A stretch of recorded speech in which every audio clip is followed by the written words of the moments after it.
So, you've decided to either tune up your home theater system, or you're building a new one. The subwoofer element is going to be a crucial part of that. It's the speaker that delivers the bangs, crashes and thrills. But on a budget, how are you going to find the best subwoofer under $1,000? There's no reason to spend more money than you have, and great home theater sound is very possible to achieve on a budget.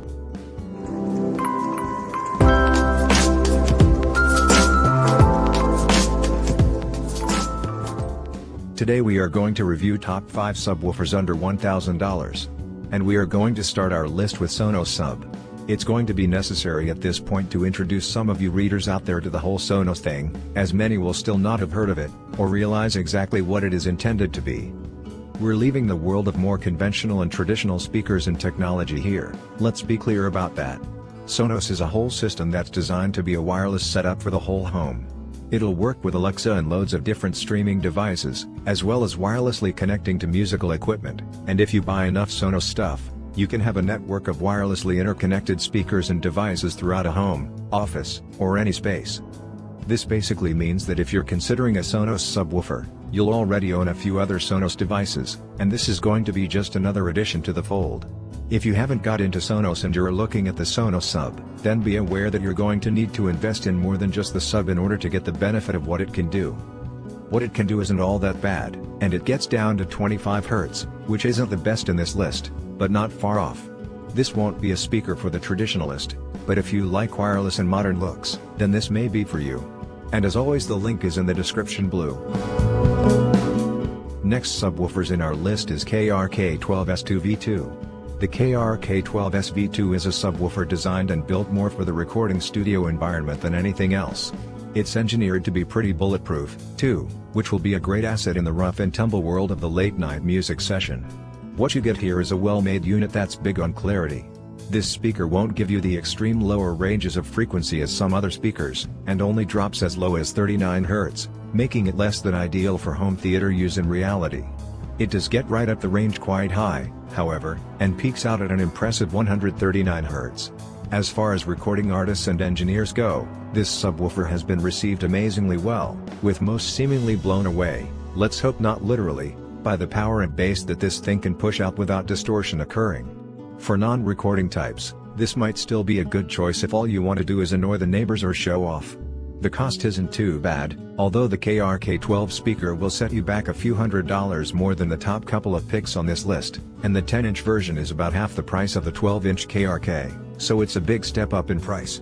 The bottom line here is that it's going to come down to what you want to use the speaker for again.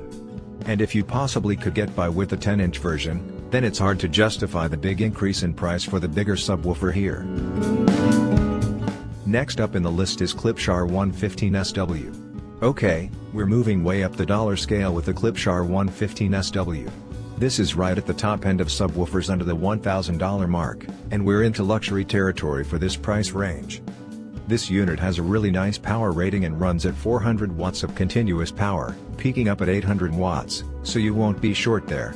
The frequency range is also good, and it'll take you down to sounds you can hear at 18 Hz, and up to 125 Hz. The cone is made from spun copper, which does look great, and you'll gather from the picture that this is a front-firing and ported speaker. You can even opt to go wireless with this model because Klipsch can also supply the WA2 wireless subwoofer kit, although that's sold separately and will add more cost to what's already a pretty pricey package. If you're worried about paying what's a relatively large sum of money for a large product that's also extremely heavy and prone to significant damage if it's not handled right, then worry no more because all the reports about the Klipsch speaker tend to suggest that it's packaged extremely well. In short, this is a nice speaker and it's been well received in both the way it delivers bass and the clean sound you get out of it. Lots of dollars required, though, and this won't suit every buyer. And the link is in the description. Next subwoofer in our list is Monolith THX 10-inch subwoofer. This is another great speaker. Power output is huge with a rating of 500 watts constant and 900 watts of peak power. It's another front-firing speaker, just like our top pick here, and it's also a unit that can be run ported or sealed, with the aid of the supplied port plug. Same as the SVS PB100. Warranty on this speaker is also exactly the same as the top pick here, and the two speakers do perform at fairly similar levels, the biggest difference being that this speaker tend to have problems producing the same quality at mid-range frequencies as the SVS speaker does. This makes it a slightly inferior contender, and that's why it's not at the top of our list. If you need the middle ranges to be at their best, then you're going to need to use the foam plug supplied with the Monolith THX Select to run it as a sealed unit. This will mean that you're going to lose some of the performance down at the lower ranges, so you're really going to have to make your decisions here based on what sounds you want to run through this unit. To sum it up, this is a nice enough subwoofer, but it's just not the all-rounder that the top pick is. The best subwoofers in our list today is SVS PB1000. The first thing to mention with this speaker is that it supported 1. Now, while there's an often accepted rule of thumb concerning sealed speakers being for music and ported speakers being for movies, this amazing speaker might buck that trend, well and truly. It boasts a lovely, accurate and sharp representation, and that's all probably helped by a really great quality high-density fiberboard cabinet. The dual flares help reduce turbulence and asymmetrical distortions, which is another reason that the SVS PB1000 can deliver such a strong bass with such little distortion.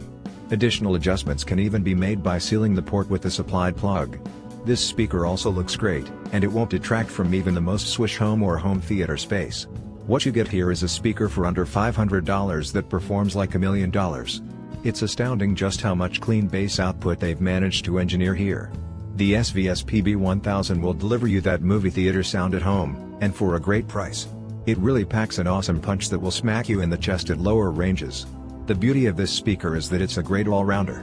You'll have a great experience listening to music on this, too, when you're not using your home theater. This speaker has a great output, 720 watts of peak power, produces amazing bass, for both music and movie purposes, and it's not too steep on cost. It's extremely hard to look past the SVS PB100 because what you're getting is exactly what you need, no matter what you want it for. It's time to make the decision which one to get. Check the link in the description to check the price and get yours. If you like this video, please don't forget to subscribe and hit that like button blue. We'll see you in the next AdvisorBit video. Till then, have fun.